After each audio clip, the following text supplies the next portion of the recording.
Hi, and welcome to Talking Stand Firm. I'm Cherrilyn, your host. We are having technical difficulties. It seems like Pastor Jake can't get into the live stream. So please pray because we have a very important message today. We have Mark Booher, I think that's how you would say his name, and a senior instructor for Barritus Defense. He's a veteran. He's going to come talk to us about how to prepare. We talked to you about how to prepare spiritually. And Mark is also, he knows how to prepare spiritually, but he's going to tell us how to prepare physically. Let me tell you a little bit about Mark. When I read his bio, I was so impressed. I served the military for 20 years. I was in the Cold War, so that dates me. I served in the Navy out of Hawaii. Didn't spend a lot of time in Hawaii. I spent a lot of my time flying in C-130s and communicating, did a lot of top secret stuff, had spies following us, but it wasn't as exciting as Mark. So let me tell you a little bit about Mark. Mark is a founder and senior instructor of Barritus Defense. I think I'm saying that correctly. A veteran of the U.S. Army, Mark has conducted force protection and security operations. Has studied both in the U.S. and British interrogation and debriefing methods, and has deployed or trained with every branch of the U.S. military and several multinational forces. Mark is a certified close protection specialist, and we'll ask him what that means because I don't know what that I understand, but and has trained in Israel's West Bank with members of the Israel Defense Force in counterterrorism security methods. Following his military service, he studied law, spent 6 years as a deputy district attorney, has trained military units at Fort Bragg, personnel from the Department of Justice, Fortune 500 and law enforcement officers from over 60 departments from around the country. He is also the contributor to the Counter-Terrorist magazine. Most importantly, he's our brother in Christ. So I don't know what's going on. I don't know why Jake can't get in. So please pray. But most of you know that here at Firm Ministry, we want to help you stand firm in the Word of God. Stand firm because we know that in these end times, and we certainly believe we're in the end times, it's going to get worse for believers and those who have moral beliefs. I have a very good friend. She's not a believer yet, but she has a lot of moral beliefs. She does not like abortion. She is very Christ-centered in a lot of her beliefs. And I told her, I said, you know what? You are going to face persecution too, even if you're not a believer, because you have some of the same beliefs. So maybe you should become a believer so you have the and the power of our Lord Jesus Christ to help you stand firm. And I don't know who's watching out there. I'm going to look at the Facebook Live to see, oh, yay, there he is, him and his haircut. See, thank you, everybody, for praying, because that's what got Jake on. Jake, you're wasting away, dude. You're wasting away. You're looking awesome, brother. Oh, I can't hear you. Hey, I can see you. I'll keep going because I can't hear you. But hey, at least we see him. Doesn't he look great? If you want to know his secret, you can private message him later. Did you say private message me later? Yeah, yes. We're not going to do a commercial on that because we have too much to talk about with that's so funny.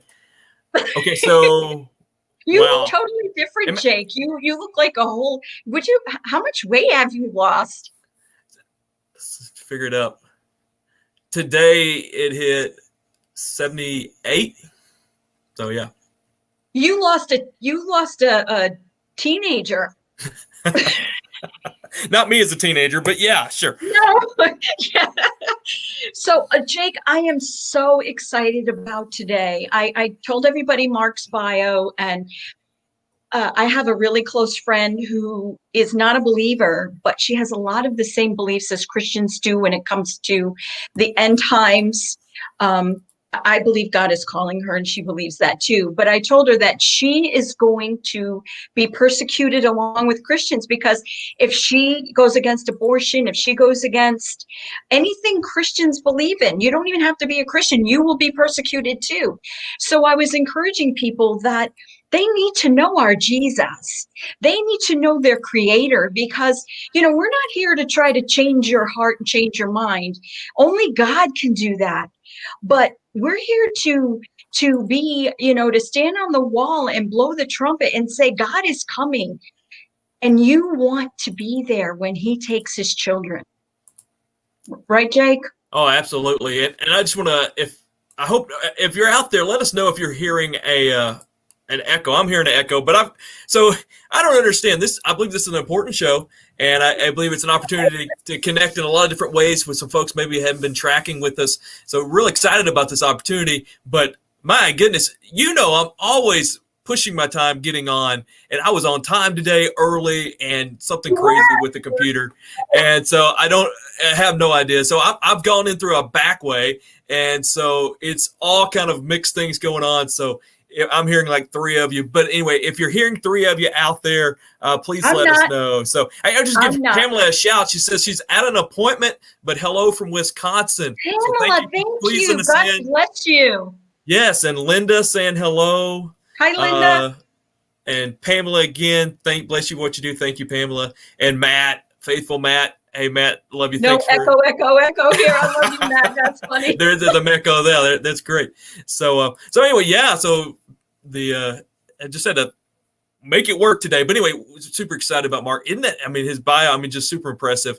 And so Mark's a friend. He's actually in my area, and we've connected over missions actually, which is really cool. And I've always wanted to do a practical show, practical preparations, but we've just had so much to cover, just hadn't got to it, and it's on a lot of folks' mind. And so Mark was actually on it. Something with you? Yeah. Can I share something with you? This year, every year I get a word and go with it for the year. I don't know. Some people do that. They say, "What's your word for the year?" Last year, my word was Emmanuel, God with us. And this year, my word was going to be rise or stand. It was going to be stand. But the Lord changed at the last minute, and my word now is prepared. I want to do a cheer like Sesame Street, like word of the day, or the old Pee Wee Herman's Playhouse or something like that. If anybody remembers that from the 90s. So yeah, every time we say prepare, everybody needs a cheer type thing. No, that's awesome. Yes. I mean, and so many different levels. So many places in the Bible. Prepare ye the way for the Lord. Be prepared. I mean, there's so many, and we need to be prepared as Christians. Yes, we need to be prepared spiritually, but God wants us to be practical too. He doesn't want us to be so heavenly minded we're no earthly good. It's a tough balance. It is a very tough balance. And if it's not a tough balance, then I want to challenge you to pursue the Lord to the point that it is a tough balance, because I really think we should get to the point where we're seeking the Lord so hard and the things of eternal matters that it really gets hard to function in this world. And then we have to force ourselves back to function in this world. And so I encourage you to take that journey, to take that trip. That may sound wild how we just said that. But yeah, so excited to have Mark on and to dive into that. I know that's on a lot of people's mind. And one of the things that, as you mentioned, his bio, he has a background in intelligence. And so he was on another show this week that I heard, awesome interview. And it's like, man, we've got to do that too. And we happen to have an opening this week. But in that, he talked about how to, from an intelligence point of view, and I know you have a background in that as well, how to process what you're seeing and hearing. And I'm excited about really talking about that. But want to make sure that we get in some spiritual prepping before that, though, because that, of course, is our heart, because I think you can find a lot of practical prepping out there, not always the wisest, but you can. But so last week we were rolling, had so much going on. Of course, that was with what happened at the Capitol building, and just so much going on. We had our excellent guest, Brian Sanders, with his film, Why Stand for Stand with Israel, and just was just tremendous. We got to have him back. Speaking of having him back, we've got Nelson Walters back next week to talk about what's going on at the temple. But I didn't get the chance just to share some things going on with Stand Firm. It just every day it just seems to be something more exciting as God's just opening doors. But just I guess the word for the week for that would be resources. We are been heavily creating new over November and December. We've had some, as everything right now in the print world, it's just slow. I don't know if you've noticed, somebody will have a book and it'll say due out possibly winter of given seasons rather than dates, and we of course have fell into that as well. But we've created some new resources, but also Jesus and the White Horse, which came out due to come out April. We did not become available until 1st of August. Mid-October, it was completely sold out. And so they did a second printing, and it sold out faster than they could get it to the print. And so it basically had been out of print for mid-October until just end of last week. We got copies. And so I know many of you have ordered copies. They're coming out to you. Thank you for being patient with that.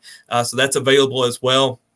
We also have coming out March 1st a devotional book, which just so happens to have a picture of the Capitol building crumbling, which is amazing. But due out March 1st, called 4 Uncertain Times. We did a pre-released copy of that. I know many of you took advantage of that. And with that, we also begin to roll out these daily devotional guides we've created, which basically is meant to walk you through a devotional time, quiet time with the Lord daily, and also to really help you work through learning to hear his voice, and super stoked about that. And so that's been what we were, and so it's spiral bound, and we were trying to find quick ways to publish, and we weren't told that the spiral bound timing was different. So we've had some problems, but we wanted to get that out for the first of the year, but super excited about that. And so then our teaching on Thursday nights, we haven't been able to do, and I had it all queued up here. Let me see if I can get this queued up. I want to share why I was unable to go last night, last Thursday night, or last night. We hope to restart that coming up this next week. So let's see if I can play this clip. Where did this clip go? Okay. And if anybody has questions, just ask on Facebook. That's right. That's what we're here for. Sorry. Okay. So here we go. This is why I could not teach last night.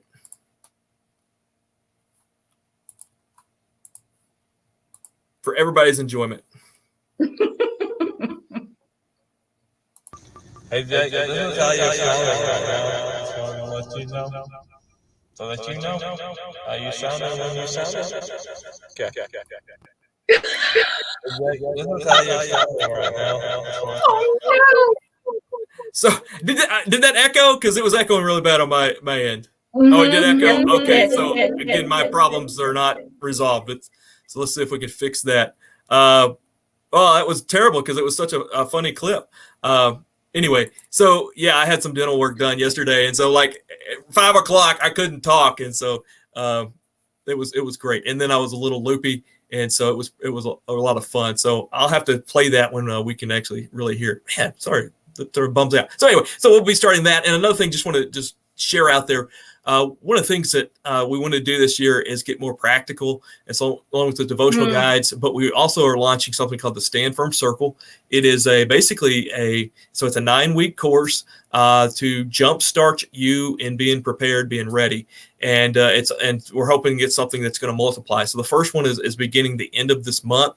I mean, if we may, it's I think filled up. If you would be interested and would like to get on a list in case someone backs out, feel free to message me, jake@standfirm.com, or message me here. If it's a 9-week course where we're basically going, and course is the wrong word, but really hands-on training, discipleship, if you will, of just some disciplines to get in our life to be prepared. And so excited about that. And then it will continue on to monthly follow-up meetings. But also once you go through this training, this 9-week training, you could also commit to be a trainer and then start another group. And so we're hoping to multiply these groups out. When does that start? What night of the week is that? It's this first group is Tuesday nights, 8 a.m. It will be a closed group. And so it's something that you do need to register for. we were just able to do one group at this time, a limited number. But if you would like to be interested, go ahead and reach out, and we can try to get you in. But just email me, and then we'll be opening up registration for that.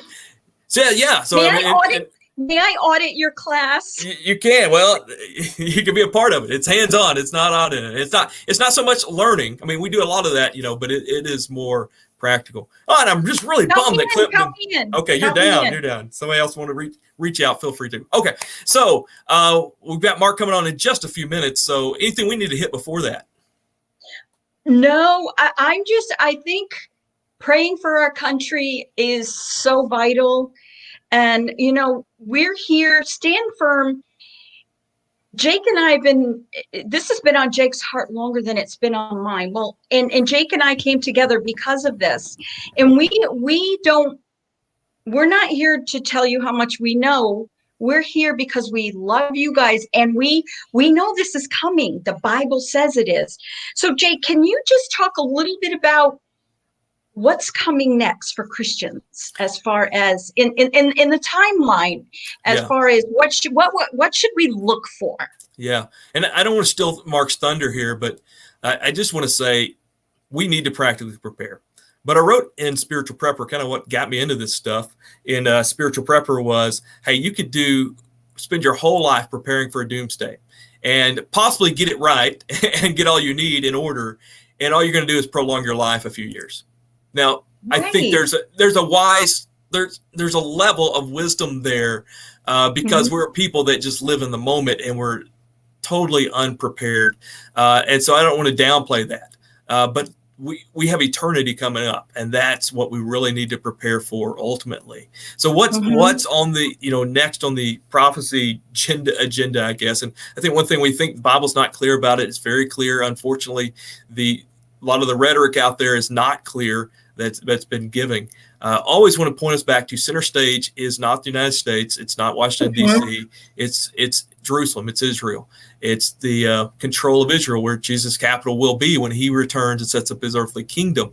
But the battle for Jerusalem is the key to watch. And so watch that.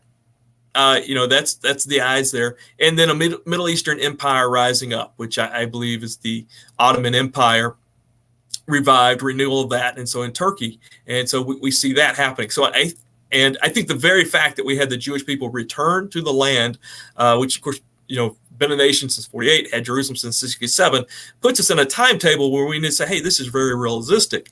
And so with that, the danger we have to teach prophecy, or maybe that the Lord puts upon our heart to share things prophetically, is to fill in the blanks. And so I just want to say the two things that were placed on my heart, just without filling the blanks, is one is the United States as we know it as a world leader is not going to remain that way always. And we know that biblically, because there's going to be this other empire that rises. So we at least have to diminish at the minimum. And so we can fill in the blank however we think that may happen, or where we may be in that timetable. But that's what, launching Stand Firm, that was what was placed on my heart. Second, the church as we know it American church as we know it is not going to continue the way it is. Church is never going to be extinguished. And it's not all negative. It's, we could use some reforming and reviving within our body, believers, but the same. And so those two things, and the fact that those changes could challenge our faith, that's the heartbeat of Stand Firm. And so we go to the prophecy angle because these are challenges that we will face that we want to be prepared for. I have one more thing for you. I have one more thing. But where is it referenced in the Bible that the Antichrist will be coming from the Middle East? And mainly before the rapture part, that the Antichrist is going to be revealed before the rapture, because a lot of people don't know where that is. Can you just, because I know we definitely want to get to our guests, but can you just touch on that a second? Yeah, absolutely. We'll let Mark enjoy the sparkling water he requested, and he requested red M&Ms. I guess coming with that defense background, and so we'll let him chill in the green room a bit there. But no, it's So it's all over the pages of the Old Testament. One of our teachings that we've done on Thursday night, a 2-part series called "A Liar Is Coming," we deal with all of this. And that's we've already taught through that. We are going to reteach that in a few weeks, but I encourage you to check that out. You can find that on our YouTube or Stand Firm page. So the trigger for me. So historically, it's been that there will be a rise of Europe, or European revived Rome, and that comes from Daniel 2. So Daniel 2 teaches that there's an empire that will exist, holding the land of Babylon, that will go away and will return. Revelation 17 teaches that same thing, but it's more specific, and it deals with one that also had control of Jerusalem. And it's very clear that it's not the Roman Empire, because it says there's one is John. That's the one he's in, the Roman Empire. There's one's going to come. The next one to come was that Ottoman Empire. It's going to go away and it's going to come back. And then we see Ezekiel 38:39, the Battle of Gog and Magog, as it's also referred to. Many have point that at different times, maybe like that's an early time in the tribulation time period and things. But I think the best hermeneutic, the best interpreting of the Bible is to say, if there's a major Bible talked about in prophecy, assume it's Armageddon unless otherwise it's noted. And to me, it's clear that it's not. It shows a group of nations from the Middle East. List them, and now it uses old names, archaic names. It goes back to Genesis 10, the Table of Nations.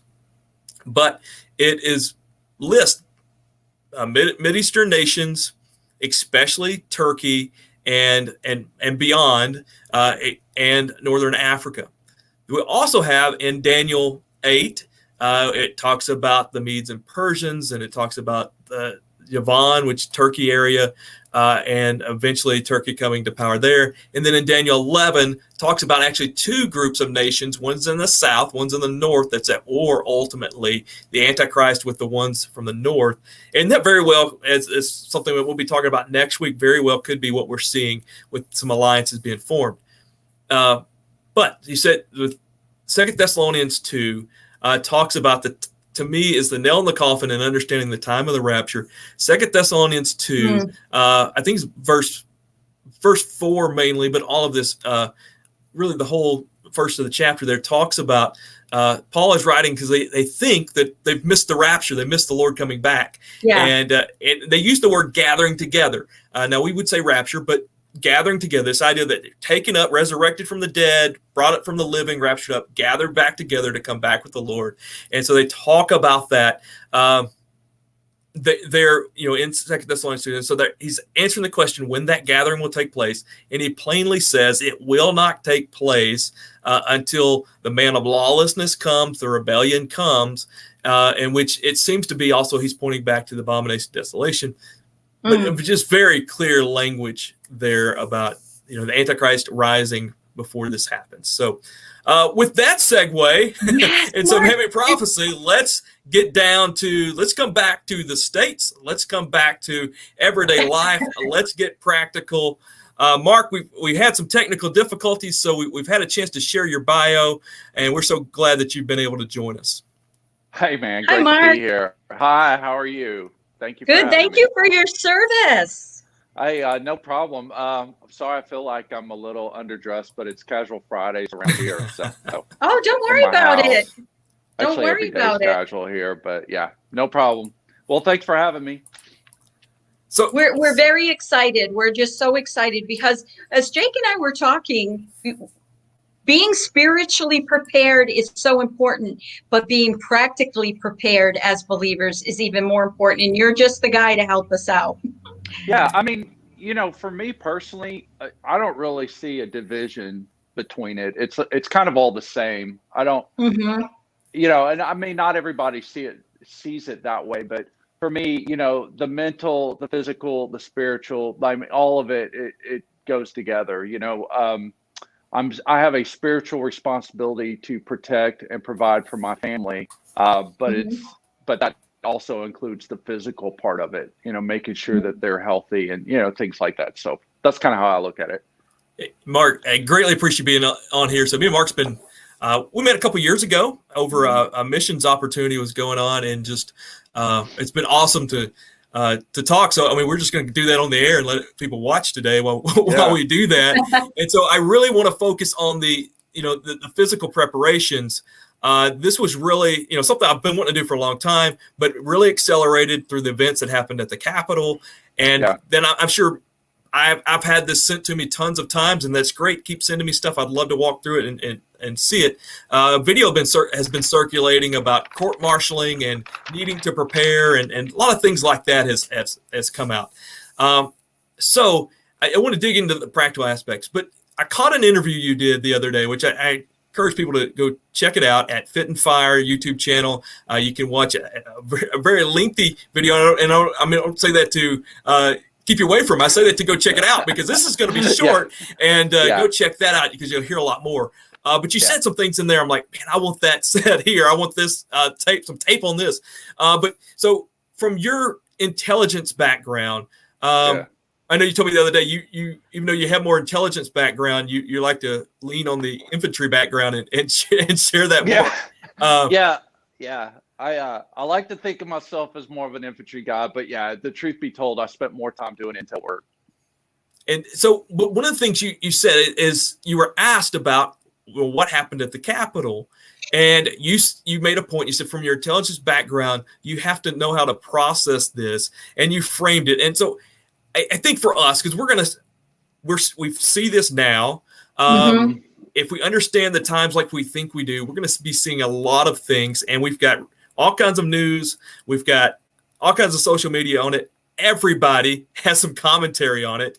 I don't even want to talk about it because I'm so sick of hearing other people talk about it. I know. But at the same time, you walk through, like, from intelligence point of view, how to frame that. Could you help us with that? Because I think that's something that'd be very valuable for us. Yeah, well, I think if nothing else, 2020 and the first week or two of 2021 should be kind of dialing people in on the need to reevaluate how we collect information and process it and make decisions, right? We are inundated with information, right? It is always in the palm of our hand. And every time you scroll through your feed, you just do it. You see one feed and you set it down for 5 minutes, come back and look at it. It's like a complete different world, right? All those other stories are gone.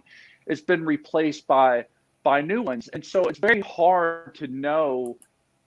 It's hard to stay on top of everything because there's so much information. And obviously the media benefits from that because it mitigates our ability to think critically. Right. So we find people that we trust, reputable sources, and we basically let them do the thinking for us. And I know that that's going to run afoul because nobody listening, most of us don't want to think that that we fall prey to that. We want to think it's the other people. But you're right, it's the other side that has that. But it's everybody. So social media is really has degraded the citizens' ability to think critically, and it just kind of happens. I fall victim to it too sometimes. And so what I mean by is you get information, you look at it, you analyze it, you draw your conclusions, you make decisions, and then you might consult with a couple of other opinions to kind of just like you would ask a buddy or a friend, like, hey, should I do this? I've been there's a car I want to buy. I've been researching this car. Well, now when social media, because the deluge of information that has come onto the scene, you don't have time to do that. There's too many stories going on. You don't know what is happening, or take any topic now. We've just kind of become lazy that you've got Google at your fingertips. So like if you want a question answered, or you don't have to go far to find the answer. It will be provided for you. And not only that, the opinions will be provided for you. The talking points will be provided for you. You can pull up any story on your trusted news sites, and you're going to get 5 different opinions. You're going to get the bywords or the catchphrases.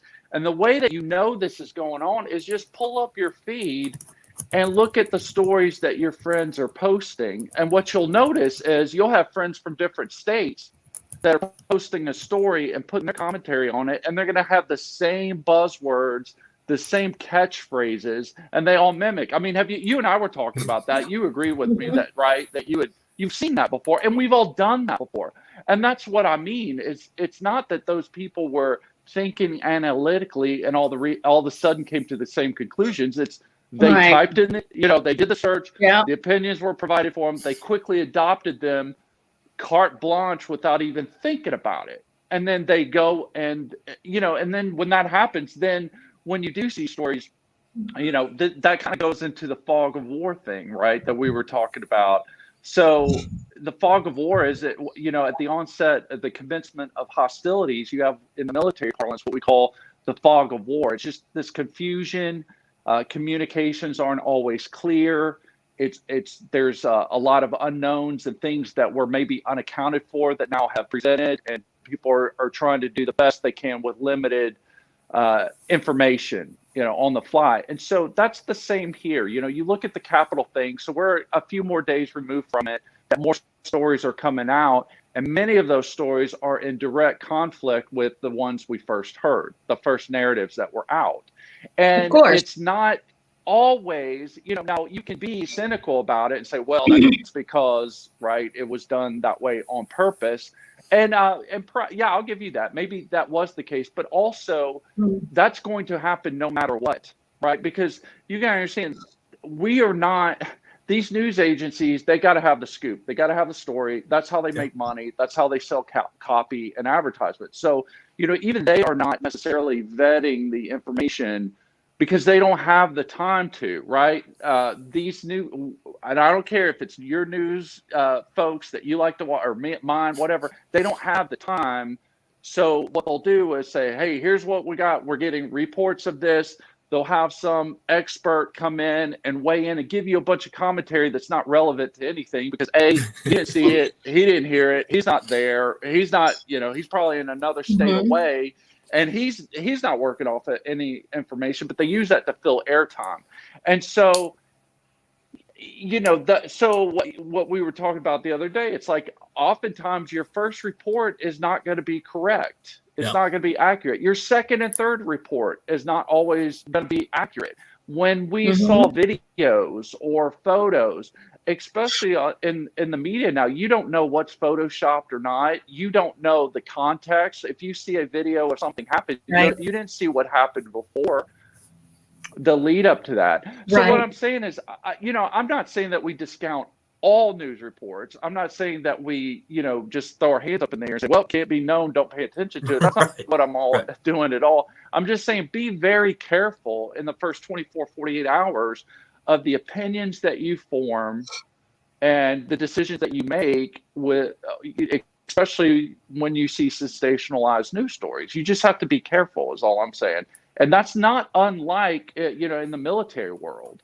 There's information, so if I send out some scouts, and they're in real time, they have eyes on, they are seeing it, and they're telling me, hey, we've got this size of element of unit, they are armed with this type of equipment, they are moving in this direction at this time. That is information, or I will collate that to, in the civilian world, that would be news. That's telling me the who, what, when, why, where. Now, if that scout, and that's very reliable. I mean, because he's an eyewitness to it, right? He's there, or she, whatever. I'm just going to use he for the pronouns. Now, if that scout starts telling me, well, they're headed in this direction, so this must mean they're getting ready to mix it up with one of our other units over here, or they're clearly not, begins to give me commentary on it. Now I'm getting commentary. Now his commentary might be valuable to me, but it's no longer news or information, right? Now in the civilian world, that we all live in now, that is all. We don't have news. No, we don't. It's all commentary. It is all news, commentary, and analysis. And we do need that. There's nothing wrong with that, but you have to understand, and what your source is, when it comes to media, right? Whatever your news agency is that you go to, they are providing news, analysis, and commentary. Always. There's very little news being delivered, right? Because especially in the 24-hour news cycle, they have to fill the air with stuff. So you're just not going to get that, right? And a lot of it's bias. A lot of it's bias, their own opinion. Yeah, and I would say, well, that is the commentary, right? If someone is commenting, if someone is giving you analysis, I mean, of course it's going to have their bias. And that is whether you do Fox, whether you do Newsmax, whether you do CNN. I mean, anybody, in my opinion, that would tell you that they're not doing that is being disingenuous. Yeah. Oh, it's going to be biased if I share it. If I share something, it's going to be biased based on my experience, even if I'm not trying to be. I'm going to be a homer to my side no matter what. Right. I mean, we're kind of geared that way, and it's not necessarily a bad thing. I think the danger that has come up with social media is that it's segmenting both sides into their own echo chambers. That we can't even have conversations with each other anymore because we don't. It's not just that we don't share the same worldview necessarily. It's like we don't even recognize each other's terms. And the minute we begin to hear things we don't like, we automatically unfollow, block them, all this stuff. And we think that, well, it's the other side's problem. And so what happens is, it just makes it worse, really. Yeah, Mark. So, man, this is gold to me because this is something we face now. We're going to face all the time. And so what I heard the other day, I'm like, okay, Jake, you've got to be careful just to wait and not rush to judgment. And what I found that in just in pastoring, just in working through conflict with others and stuff like that, and helping others through conflict, there's always truth in the mix. It's always like truth is in the middle, and everybody's going to run to their extreme. Yeah. And it's I always just say, well, it's truth in there somewhere, but it's in the middle. But this aspect of if we can, when we hear something, to dissect the commentary out of it and just kind of get down to the bones of what's happening. Well, I think that's very practical. We want to get even more practical. As I said, I know videos floating around about court-martialing and some different things that may come from the president, different things that may happen, some different violence and all that stuff. And then we had, the massive toilet paper scare this year. Toilet paper gate, yeah. Yeah. Me and you were fighting over the same toilet paper. So, locally. Yeah. So, and I hear you're the one that got it. But anyway, so who won? So what would you say the most likely scenarios that we would face that we need to be prepared for nationally? Well, what would you put out there? Well, great question, Jake. Yeah, I would say to encourage everybody, if I'm just broad brushing it, is let's get out of a reactionary mindset. Right. So the fact that people feel panicky, and that's what a lot of folks are feeling right now. They're panicking. They don't know what to do. Well, that's a sign of being unprepared. That's a sign of being reactionary. You are reacting to a perceived issue, real or imagined, right? And you don't have a depth of knowledge, and so we're panicking. We have anxiety. We're uncomfortable, we're upset, all those things. And so let's stop being reactionary. People like, do I need a basement, a year supply of tuna fish cans and beans in my basement for the next year? Or what about this? Should I do that? Should I do that? Well, look, what should you do in the next 90 days? Well, first of all, the political situation is what it is. But there's been plenty, it doesn't matter where you live in this country or this planet, really, there's enough going on in your world locally that should have convinced you the need to make basic preparation a priority. If you live out in the coast, like in California, there's rolling blackouts, there's forest fires, and that cause problems.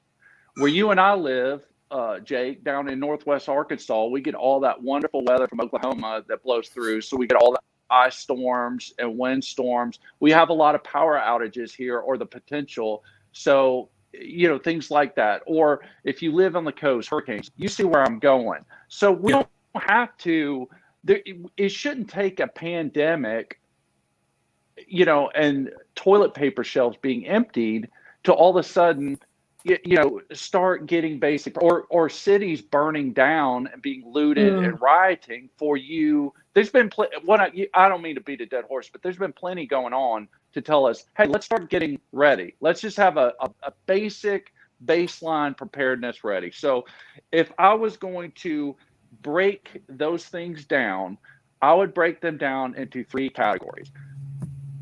And some people ain't gonna like it, but I'm just, faithful are the wounds of a friend, right? So I'm just gonna tell the truth. You need to be physically fit. Right now, you should be working on trying to be as physically fit as possible. You don't have to be a CrossFit athlete or a Navy SEAL. And I know some people have disabilities and stuff, and I've had my share of injuries and surgeries, but you should be the best version of yourself that you can be physically.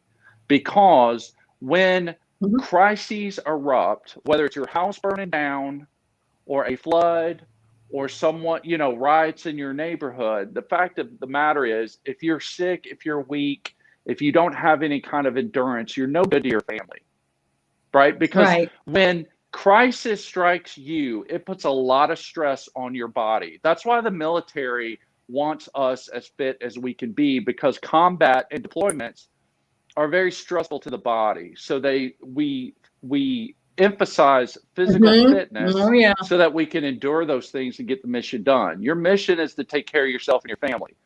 You can't do that, if you're eating a bunch of Twinkies and honey buns. And I love those things as much as anybody. I mean, you can have them, but you know what I'm saying? If that's your diet, and you have trouble, walking from one room to the other. Anyway, that enough said. You should be as physically fit as you can. Mark, it's funny you say that. Of course, I've been on this health kick journey deal myself, which is totally new to my life. I'm like poster boy of unfit and still working on it. But I, as completely out of shape, barely could walk to the fridge out of shape. Yeah. And I price checked bulletproof vest. How silly is that to think, okay, let's think far out scenario and not think, okay, how can I just add a couple years to my life health wise, and so it sounds like almost oversimplified, but at the same time, we look for and this is the same way with end time prophecy. We want to see the sensational, extreme alien invasion come down and not see the very real thing that could happen. So I love this. Yeah, it's like Occam's razor, right? The simplest, most reasonable explanation probably is the answer, right? And I think we can kind of utilize that. So physically, mentally fit, don't be feeding your mind with garbage, with end time stuff is good, doomsday stuff is bad, right? Get the doomsday stuff out of your life, the negativity, those types of things. So stop watching the what is it, the zombie apocalypse stuff? Yeah, well, you pick up tips. Well, no, I am a fan of Walking Dead. I am too. Cherrilyn's is anti-Walking Dead, so but no. There's a lot of good life lessons in Walking Dead. Exactly. Okay. It's not just zombies. Okay. I'm talking about the gloom and doom folks. That's like, this is the end. If we have the next transition of power, it's all over for us and stuff like that. Just cut it out. I have a question for you at the very end. And it's a very serious question on my heart, but continue what you were. All right, well, I'll knock out the next 2 things. So, the physical is important. Your mental conditioning is important as well. It's every bit as important, arguably more maybe. Then I think we should start returning back to community. I think everybody should be part of, some group. We call them, our buzzword is mutual assistance group. Churches have cell groups, community groups. I think you just need a group of people that you can rely on. When you're spending more time talking to people through a device than you are face to face, when you don't know your neighbors, when your best friends, and I've got friends all over the country too, but it's important that we have face-to-face contact, because, I got buddies out in Pennsylvania. I live in Arkansas. If I get into a scrape, they can't help me. If my home burns down, they can't help me, right? If something is bad going down in my city, they can't help me. So I need folks locally that I can depend on, that can be there for me, and we can help each other out and we can rely on each other, especially in the days, and we've got a lot of indications to say that things are going to be bumpy, to say the least, in the coming, who knows how long. And so the lone wolf is going to quickly die. So you want to have some friends and some people that you trust and you can rely on. So I would also say build that group out based on knowledge, skills, and ability. So it's not just a social group, but it's also people of varying background, skills, that complement each other. Right, that'd be number 2. And then number 3 are the obvious preps, right? Food, water, AM, FM radio, some medical supplies, some basic things like toiletries, toilet paper. You don't have to do a year supply of it, but if you have nothing, if you started from nothing, back in the day when I was kind of doing my foray into this, I'm like, all right, I'm working full time. I got a family. I don't have time. I don't have the budget to go in and get a year's supply of this. So I started with 72 hours. Right? Start with 72 hours. If you have the budget and the time and you want to push it out by all means. Then maybe 72 hours go to a week. Then from a week, go to 2 weeks, then to a month. And then from there, you can assess. I think in most things, every time we think about preparation, it seems like everybody's mind always goes to Mad Max, right? Apocalyptic, in time. Like, all right, I got to prepare in case, we get marauders coming in, and we're all going to be wearing leather and studs and riding these like doom buggies with 50 cows mounted on them. And don't get me, I'm all for that. I'm all for that. But the fact of the matter is, most of the time, if you have a problem, it's going to be a natural disaster. It's going to be some disruption in the supply chain. We saw that last year with the food, the toilet paper, and you had truckers saying, hey, we're not going to deliver our loads if you're defunding the police in these towns, right? So I think 2020 should have taught us just the fragility of the supply chain. It can be erupted in just a few days, really, depending on the seriousness of the event, right? If there's a catastrophic event locally, you could be in a world of hurt pretty quick, right? So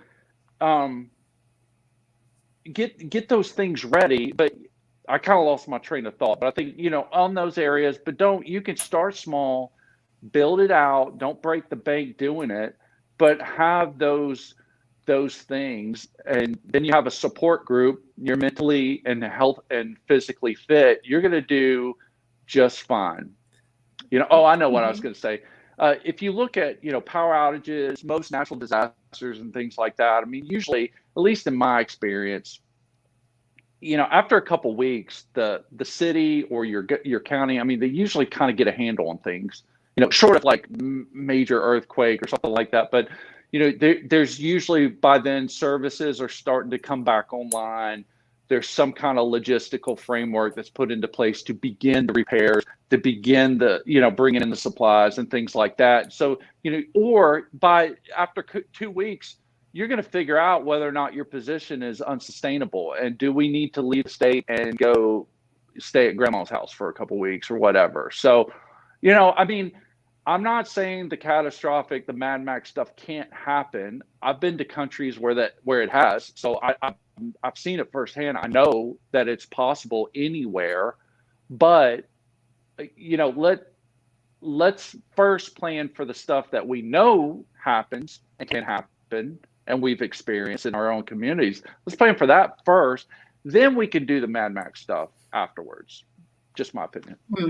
Mark, that's one thing I don't know if we realize, but we are less prepared than generations before us because, I mean, we just, I live just a block or two from a grocery store. And so, I mean, we may be in occasions when we're just a night ahead, basically, or we're picking up food for that night, at times. And so before, at least people may have been a spot where they could make it through the winter.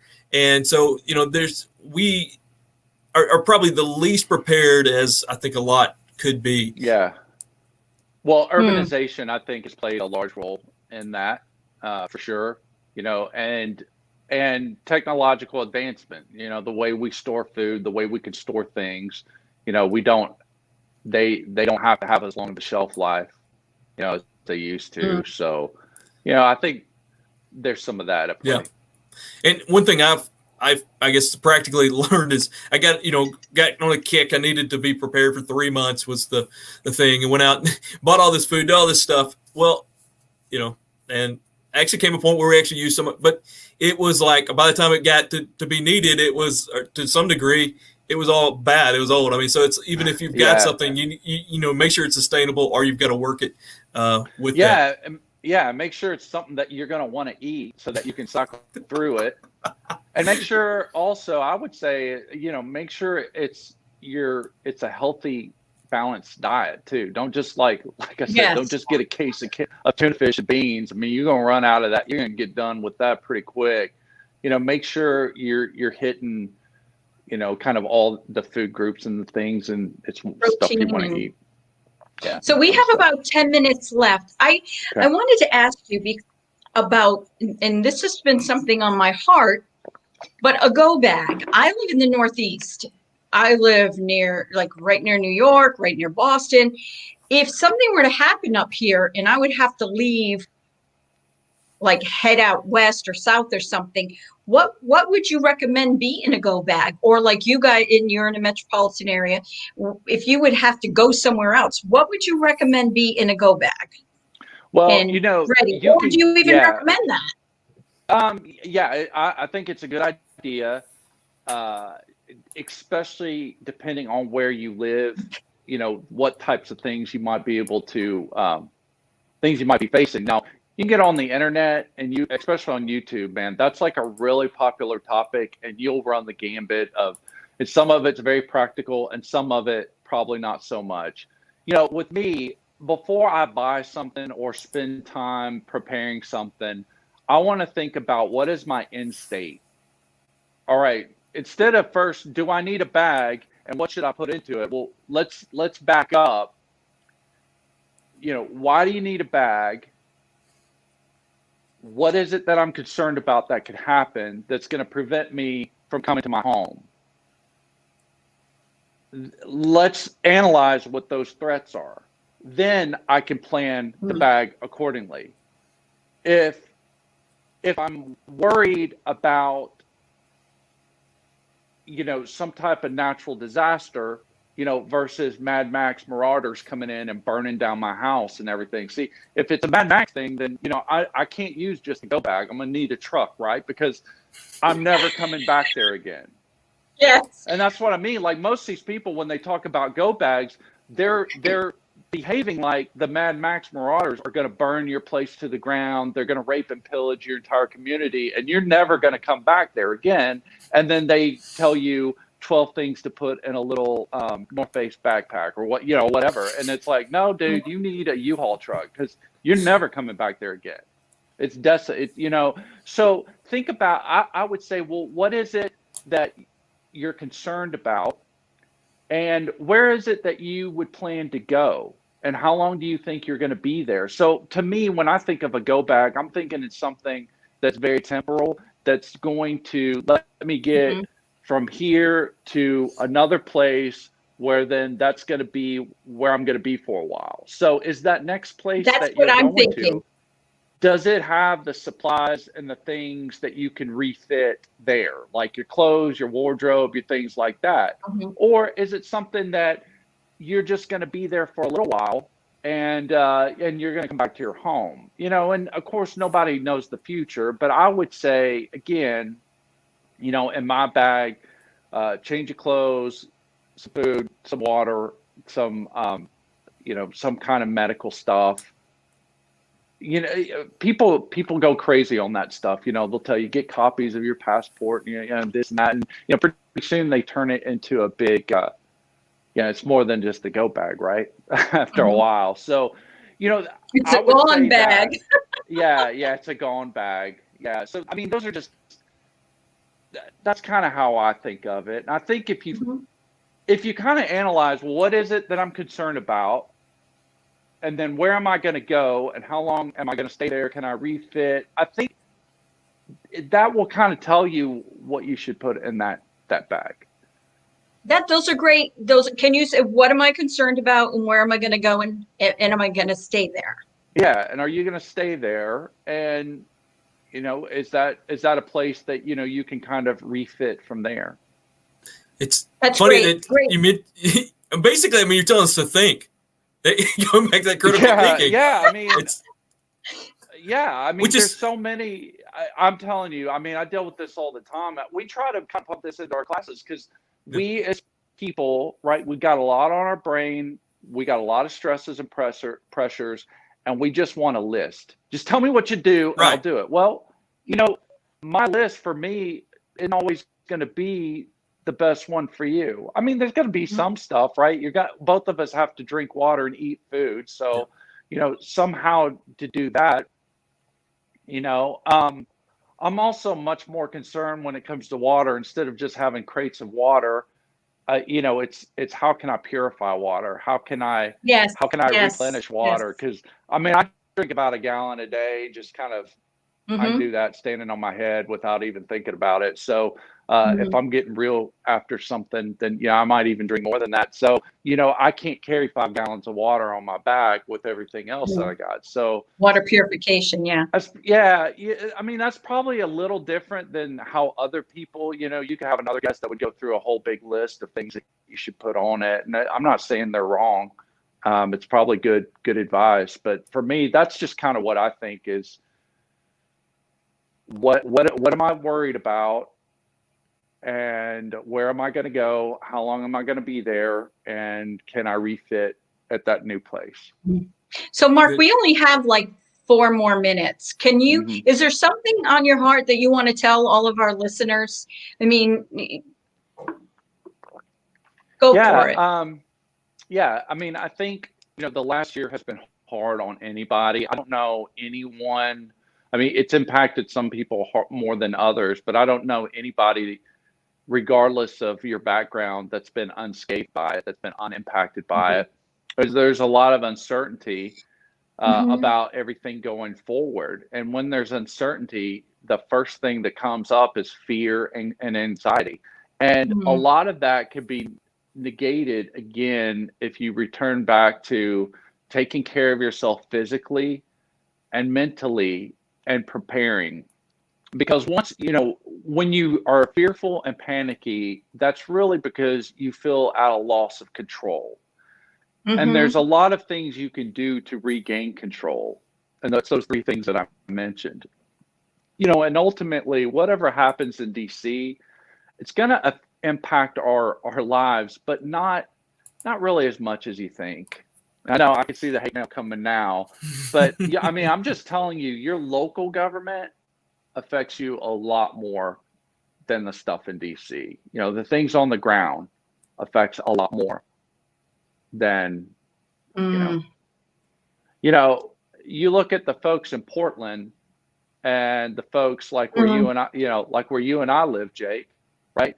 We both have DC, but our livelihood, our interactions, the things going on were very different. Why is that? Because the local is much more. So I'm not saying ignore the stuff in DC. But I'm just saying making sure you're more plugged into your local community does you a lot more good than trying to figure out, DC. I hear people talk about, preparing for the Antichrist or some big national catastrophe, nuke, whatever it is, yet they don't have jumper cables in the car. It's like, I'm sorry, that is funny. That's funny, Jake. Well, I was there. So, you mentioned a bug out bag, and the only time in a vehicle that besides jumper cables numerous times, but besides, mechanical, we got stuck on interstate because of an ice storm one time. And I had clips. I had several rounds I could go with my pistol, but I didn't have snacks. I didn't have water. Didn't have didn't have anything. And because I already ate it, but you didn't have, and so, just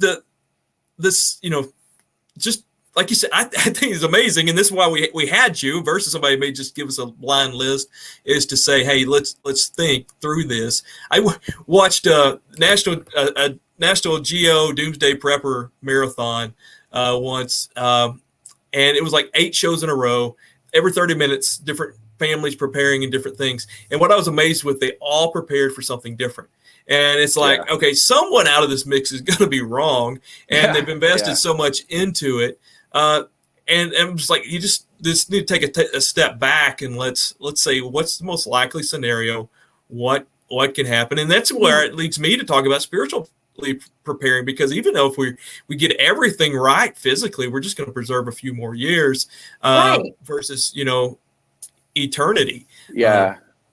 Well, and and I think preparation is, and then of course you'll have the fatalist out there saying, well, I'm spiritually prepared and I'll just let God take everything, take care of everything. I mean, sure, you can do that, but I mean, do you lock your doors at night?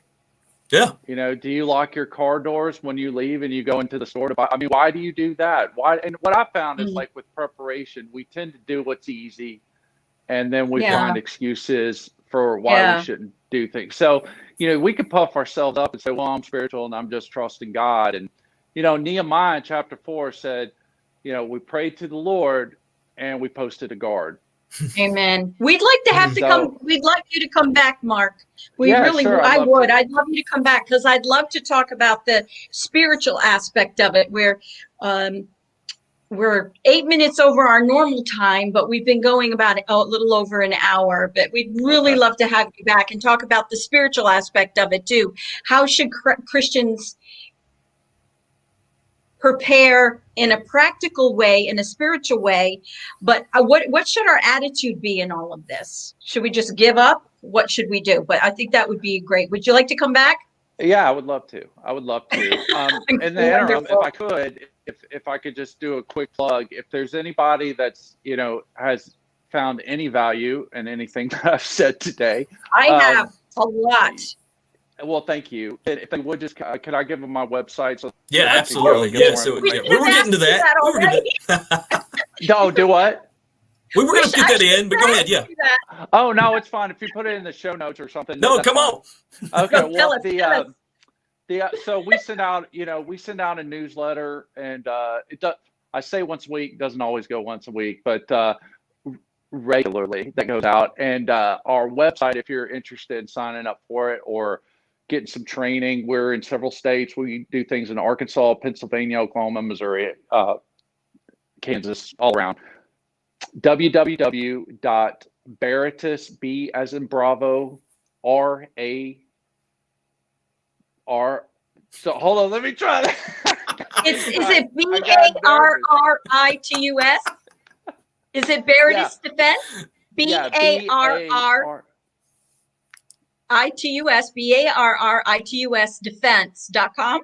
That's right. Or .org. You did it better than I could. Good. No, hey, and I encourage folks to find Mark on social media, find Barritus Defense on social media. He puts some great posts. I mean, even if you're not tracking necessarily in all things that he's doing, I'm going to tell you, I get a lot just life application out of what you post, Mark, and you do awesome. Thank you. Rock star job, man. So check him out on Barritus Defense, which I'd love to get in the story of that name, which I think is awesome, by the way. Yeah, we can talk about that next time. Yeah, Mark, thanks for being on. Check him out, BarritusDefense.com. In the comments there, possibly spelled right. Go find it in the ballpark. All right, thanks, guys. Good to see you. God bless. Great, Mark. Thank you. You too. Bye.